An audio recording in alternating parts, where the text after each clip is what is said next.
কক্সবাজারের ৪টি আসনে বেসরকারিভাবে এগিয়ে আছেন ধানের শীষের প্রার্থীরা।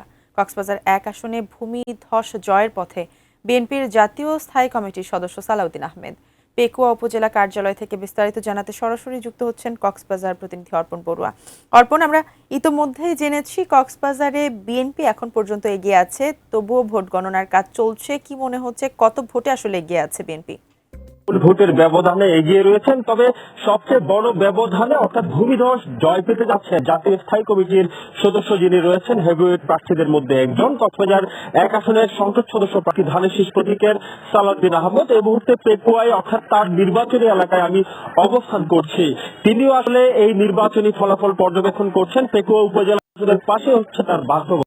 প্রতিক্রিয়া ব্যক্ত করবেন গণমাধ্যমের কাছে। আমি আসলে আমাদের হাতে আসা ফলাফল, অধিকাংশ কেন্দ্রের ফলাফল এসেছে কক্সবাজার ১ আসন অর্থাৎ সালাউদ্দিন আহমেদের যে সংসদীয় আসন চকরিয়া পেকুয়া। এই সংসদীয় আসনে যে মোট ভোট কেন্দ্র ১৮০, এই মোট ভোট কেন্দ্রের মধ্যে আসলে আমরা অধিকাংশ ভোট কেন্দ্রের ফলাফল পেয়েছি ধানের শীষ প্রতীকে। ইতিমধ্যে আসলে সালাউদ্দিন আহমেদ ১,০২,১৯৯ ভোট পেয়েছেন, তার প্রতিদ্বন্দ্বী প্রার্থী পেয়েছেন ৪৫,০৭৩ ভোট। পাশাপাশি আমরা আরেকটি কেন্দ্রের ফলাফল জানাতে চাই। কক্সবাজার ২ আসনের ৯১টি কেন্দ্রের ফলাফল ইতিমধ্যে আমাদের হাতে এসেছে। এই ২ আসনের মধ্যে বিশেষ করে বিশেষ করে মহেশখালী কুতুবদিয়া যে দ্বীপ উপজেলায়, এই দ্বীপ উপজেলার মধ্যেও বিএনপির প্রার্থী আলমগীর মাহফুজুল্লাহ ফরিদ তিনি এগিয়ে রয়েছেন।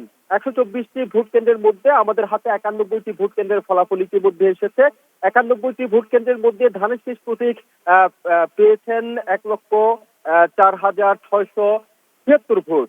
তার প্রতিদ্বন্দ্বী প্রার্থী দাঁড়িপাল্লায় অর্থাৎ জামায়াতের যিনি প্রার্থী রয়েছেন তিনি হচ্ছেন হেভিওয়েট প্রার্থীদের মধ্যে আরেকজন প্রার্থী, জামায়াতের সহকারী সেক্রেটারি জেনারেল যিনি রয়েছেন হামিদুর রহমান আজাদ, তিনি পেয়েছেন এই ৯১টি ভোট কেন্দ্রের প্রাপ্ত ফলাফলে ৬৯,৫৮৭ ভোট। অর্থাৎ বলা যায় যে এখন পর্যন্ত কক্সবাজার ২ আসনে বিএনপির প্রার্থী যিনি রয়েছেন আলমগীর মাহফুজুল্লাহ ফরিদ তিনি বিপুল ভোটের ব্যবধানে এগিয়ে রয়েছেন। কক্সবাজার ৩ আসন অর্থাৎ কক্সবাজার রাবু, ঈদগাঁও এবং সদর মিলে যে কক্সবাজার সংসদীয় ৩ আসন, এটি আসলে কক্সবাজার জেলার সবচেয়ে গুরুত্বপূর্ণ একটি আসন। এই আসনটিতে আমাদের হাতে যে ফলাফল এসেছে, এই ফলাফলে